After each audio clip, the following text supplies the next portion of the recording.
Praise Lord. യിരെമ്യാ പ്രവാചകന്റെ പുസ്തകം 13-ാം അധ്യായം അതിൻ്റെ 1 മുതൽ 27 വരെയുള്ളതായ വേദവാക്യങ്ങൾ. യഹോവ എന്നോട്, നീ ചെന്ന ഒരു ചണനൂൽ കച്ച വാങ്ങി നിന്റെ അരയ്ക്ക് കെട്ടുക, അതിനെ വെള്ളത്തിലിടരുത് എന്ന് കൽപ്പിച്ചു.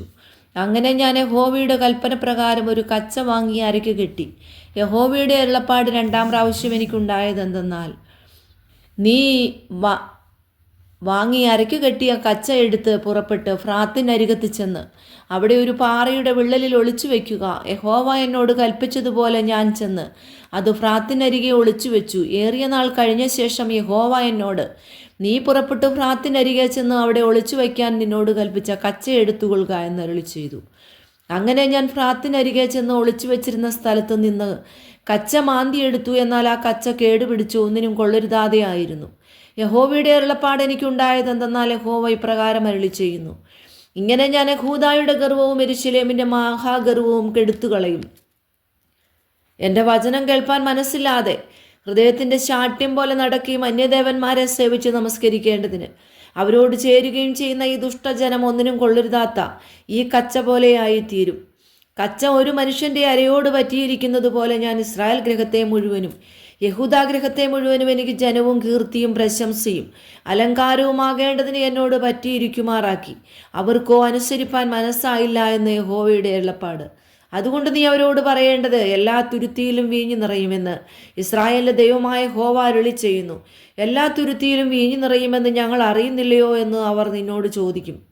അതിന് നീ അവരോട് പറയേണ്ടത്, യഹോവ ഇപ്രകാരം അരുളി ചെയ്യുന്നു, ഈ ദേശത്തിലെ സർവ്വനിവാസികളെയും ദാവീദിന്റെ സിംഹാസനത്തിലിരിക്കുന്ന രാജാക്കന്മാരെയും പുരോഹിതന്മാരെയും പ്രവാചകന്മാരെയും യെരൂശലേമിലെ സർവ്വനിവാസികളെയും ഞാൻ ലഹരി കൊണ്ട് നിറയ്ക്കും.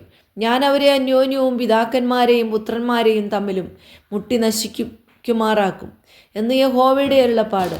അവരെ നശിപ്പിക്കുകയല്ലാതെ ഞാൻ അവരോട് കനിവോ ക്ഷമയോ കരുണയോ കാണിക്കുകയില്ല. നിങ്ങൾ കേൾപ്പീൻ, ചെവി തരുവീൻ. ഗർവിക്കരുതേ, യഹോവയല്ലോ അരുളി ചെയ്യുന്നത്.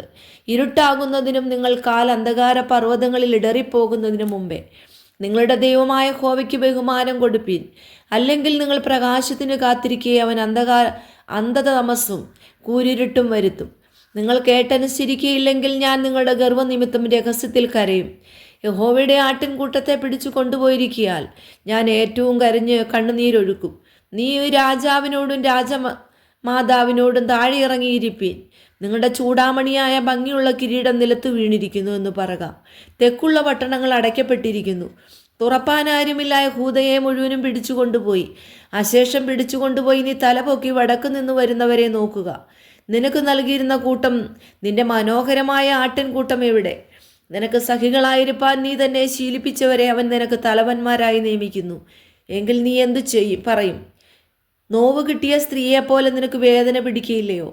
ഇങ്ങനെ എനിക്ക് ഭവിപ്പാൻ സംഗതി എന്ത് എന്ന് നീ ഹൃദയത്തിൽ ചോദിക്കുന്നുവെങ്കിൽ, നിന്റെ അകൃത്യബഹുത്വം നിമിത്തം നിന്റെ വസ്ത്രത്തിൻ്റെ വിളുമ്പ് നീങ്ങിയും നിന്റെ കുതികാലിന് അപമാനം വന്നും ഇരിക്കുന്നു.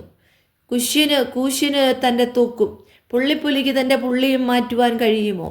എന്നാൽ ദോഷം ചെയ്യുവാൻ ശീലിച്ചിരിക്കുന്ന നിങ്ങൾക്കും നന്മ ചെയ്യുവാൻ കഴിയും. ആകയാൽ ഞാൻ അവരെ മരുഭൂമിയിലെ കാറ്റത്ത് പാറിപ്പോകുന്ന താളടി പോലെ ചിതറിച്ചു കളയും. നീ എന്നെ മറന്നു വ്യാജത്തിൽ ആശ്രയിച്ചിരിക്കൊണ്ട് ഇത് നിന്റെ ഓഹരിയും ഞാൻ നിനക്ക് ഇളന്നു തന്ന അംശവുമാകുന്നു എന്ന് യഹോവയുടെ അരുളപ്പാട്. അതുകൊണ്ട് ഞാനും നിന്റെ നഗ്നത പ്രത്യക്ഷമാകേണ്ടതിന് നിന്റെ വസ്ത്രത്തിൻ്റെ വിളുമ്പ് നിന്റെ മുഖത്തിനു മീതെ പൊക്കി വയ്ക്കും. നിന്റെ വ്യഭിചാരം, മതഗർജനം, വേശ്യാവൃത്തിയുടെ വഷളത്വം എന്നീ മ്ലേച്ഛതകളെ ഞാൻ വയലുകളിലെ കുന്നുകളിന്മേൽ കണ്ടിരിക്കുന്നു. യെരൂശലേമേ, നിനക്ക് അയ്യോ കഷ്ടം! നിർമ്മലയായിരിക്കാൻ നിനക്ക് മനസ്സില്ല. ഇങ്ങനെ ഇനി എത്രത്തോളം?